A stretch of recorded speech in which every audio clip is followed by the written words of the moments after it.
प्यारे बच्चों, आज हम लोग हमें जीवन में किस तरह का व्यवहार करना चाहिए इसके बारे में चर्चा करेंगे।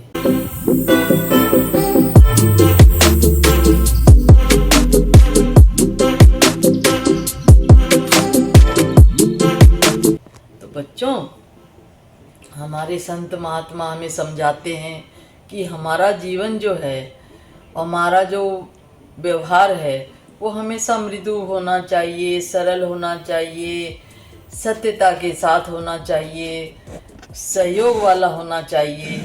तो हमारे ऋषि मुनि हमें यही समझाते हैं।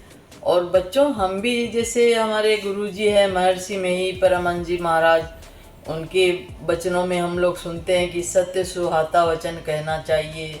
संत कबीरदास जी भी कहते हैं कि जो संत कबीरदास जी के तो बहुत सारे दोहे हैं, परंतु उसमें वो भी हमें यही समझाते हैं कि सच बात कहनी चाहिए और उसको मधुर तरीके से प्रस्तुत करनी चाहिए। और भजनों में भी हम लोग सुनते हैं ना कि कटुक वचन मत बोल रे तो ये पीर मिलेंगे।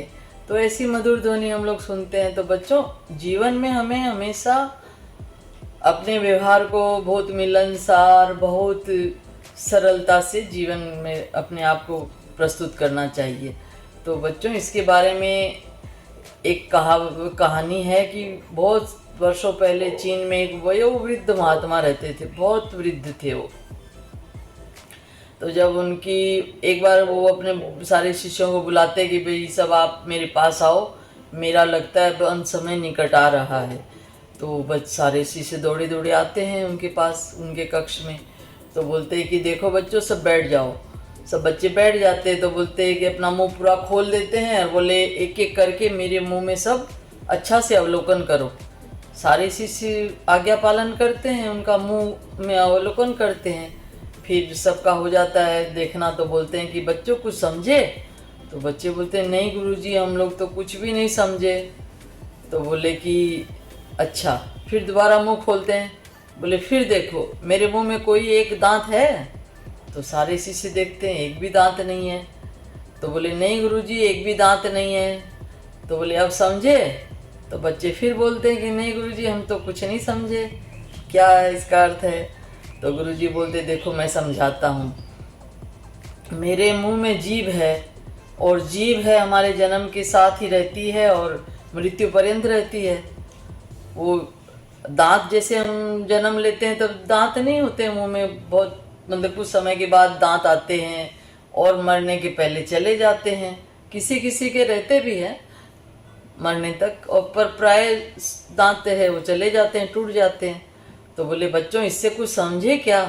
तो बोले नहीं गुरुजी, हम लोग तो इससे भी कुछ नहीं समझे। तो बोले देखो बच्चों, जीवन में हमेशा इंसान को मृदुलता चाहिए। जीभ देखो कितनी मृदु है, रस से सराबोर है वो इतनी लचीली है कि वो जन्म से है और मृत्यु पर्यंत रहती है। तो दांत है वो कठोर होते हैं ना बच्चों, उसको तो हम लोग तो मोड़ वोड़ नहीं सकते ना दांत को। जीभ को तो हम लोग मोड़ सकते हैं, कैसे भी इधर उधर घुमा सकते हैं। तो बोले जीवन ऐसा ही होना चाहिए। आज इंसान सोचेगा कि जीवन में मेरे सब एक परिस्थिति बनी रहे, हमेशा सुख ही सुख रहे, मैं जैसा चाहूँ मेरे इच्छा के अनुसार सब कार्य होता रहे। ऐसा नहीं होता है बच्चों। दिन भी आता है, रात भी आती है, शाम भी होती है। ये तो परिवर्तनशील है ना। वैसे जीवनचर्या हम लोगों की, उसमें भी उतार चढ़ाव होते रहते हैं।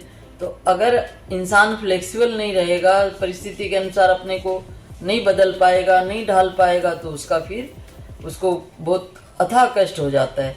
तो गुरुजी बोलते हैं कि देखो बच्चों, इस संसार सागर में अगर तुम अपने आप को दीर्घायु बनाना चाहते हो, सफल बनाना चाहते हो, सुख से रहना चाहते हो, सुकून प्राप्त करना चाहते हो, तो तुम्हें अपने जीवन में मधुरता लानी होगी।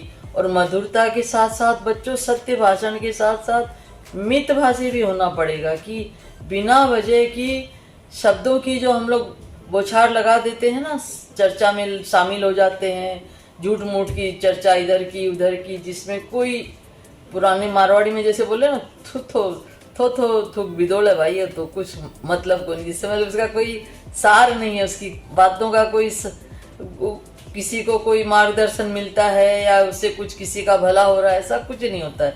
पर उसका समय तो चला गया, उसकी जो ऊर्जा है वो भी नष्ट हुई। तो इसीलिए संत महात्मा बोलते हैं कि मधुर भाषी बनो, उसके साथ साथ बच्चों मित भाषी भी बनो। जहाँ जरूरत है बहुत प्यार से, बहुत सरलता से, बहुत सहजता से अपनी बातें रखो। बेवजह किसी को ताने मारना, किसी के साथ कटुता से बात करना, ये हमारे कोई भी शास्त्र में संत महात्मा कोई हमें ये नहीं कहता है कि भाई ठीक है आप इस तरह का कठोर व्यवहार अपनाओ।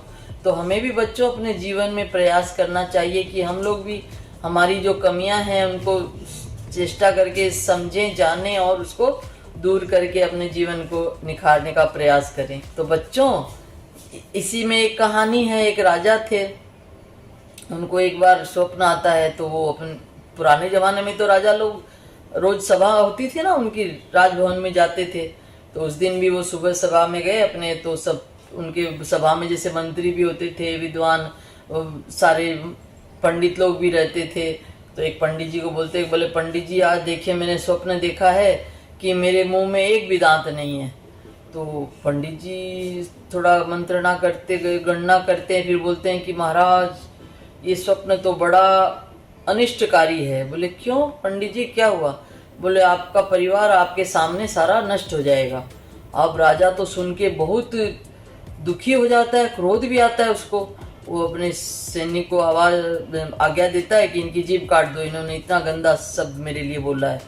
तो फिर दूसरे दिन वो दूसरे पंडित जी को बुलाता है कि देखिए ऐसी सी बात है, मैंने ऐसा स्वप्न देखा है। तो पंडित जी थोड़े बहुत ज्ञानी थे और जो परिस्थिति थी उनको जिसे समझ में भी आ गया कि भाई कल ऐसे वाकया हुआ था। तो उन्होंने उसमें अपने थोड़ा मंथन किया, उस बात को कैसे प्रस्तुत करूं ये सोचा और राजा के सामने बोले कि महाराज आपका स्वप्न बहुत शुभ फलदायी है, बहुत अच्छा है आपका, ये तो बहुत अच्छा स्वप्न देखा आपने। आपकी आयु विशेष है, आपके परिवार में सबसे ज़्यादा अधिक है आपकी आयु। तो राजा तो उसको मर्म को नहीं समझता है और खुश हो जाता है, अपनी प्रशंसा लगता है उसको कि भाई ये मेरी प्रशंसा हो रही है, और वो पंडित जी को इनाम देता है। तो बच्चों इससे हमने क्या सोचा, क्या समझा, क्या सीखा कि बात तो वही थी, परंतु उसका प्रस्तुत करने का, जैसे अभी हम लोग जो भी कई भी कुछ पकवान बनाए हैं उसको हम लोग कैसे पेश करेंगे, तो उससे भी उसकी योग्यता, उसकी क्वालिटी बढ़ जाती है ना। ऐसी वो बात तो उसने वही समझाई राजा को, परंतु जिन शब्दों से उन्होंने पंडित जी ने उनके सामने प्रस्तुत किया तो राजा उसकी जो सच्चाई थी उसको नहीं समझ सका और उसको खुश होके उनको इनाम दे देता है, उनकी जीभ काट देता है। तो बच्चों हमें भी ऐसे ही कुछ बोलने के पहले उसको थोड़ा देर शब्दों को मंथन करना चाहिए कि ये शब्द क्या है, हम क्या बोल रहे हैं, सामने वाले पे इसका क्या प्रभाव होगा। ऐसे नहीं कि जो मन किया फट से शब्द आए और फट से बाहर निकल गए, नहीं, उसको हमें थोड़ा सा गंभीरता से थोड़ा सा विचार करके मुंह खोलना चाहिए हमें, और जीवन में चेष्टा करके हमें मधुरभाषी और मितभाषी बनना चाहिए। बच्चों ये कहानी आपको कैसी लगी? अगर अच्छी लगी है तो इसे लाइक कीजिएगा, शेयर कीजिएगा और सब्सक्राइब ज़रूर कीजिएगा।